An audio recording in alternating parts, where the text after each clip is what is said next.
il est temps maintenant de penser aux vins que nous allons servir sur les tables de fête. Je vous propose des vins sélectionnés spécialement pour le réveillon.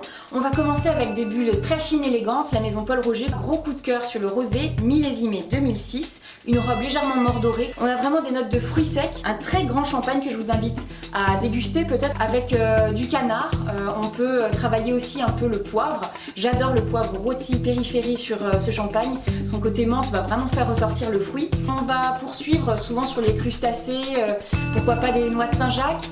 On peut aussi s'essayer sur le foie gras à ce moment-là qui sera travaillé plutôt sur le citron confit, la mandarine confit, pourquoi pas le kumquat. Et là, à ce moment-là, je vous propose d'imposer ce très beau magnum alsacien qui a vraiment une ligne et une allure incroyable sur les tables. Ici, un grand cru en plus.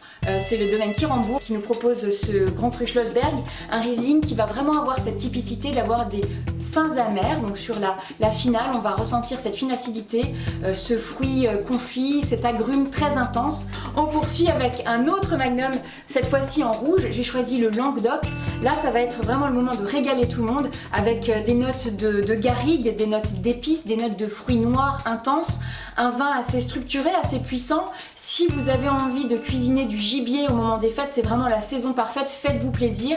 On peut aussi avoir beaucoup de viande mijotée, les tanins qui sont présents mais onctueux vont vraiment très bien s'associer avec des plats en sauce. Donc n'hésitez pas, c'est le Mascombarella dans les terrasses du Larzac, donc un excellent rapport prix-plaisir. Je vous propose de repasser en format bouteille pour le fromage et le dessert. Je vous conseille de vous focaliser sur peut-être une sorte de fromage avec ce vin. C'est un Coteaux du Léon premier cru Chaume de Château Soucherie 2014. Là, je préconise la famille des persillés, donc les bleus plutôt crémeux. Ça peut être par exemple une belle fourme d'Ambert bien affinée.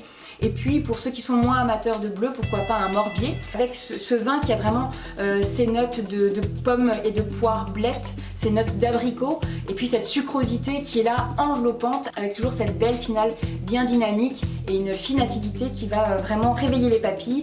Ça va être aussi le moyen de finir en douceur votre repas avec par exemple des fruits secs, des fruits confits en dessert ou peut-être une petite touche de chocolat pour les plus gourmands.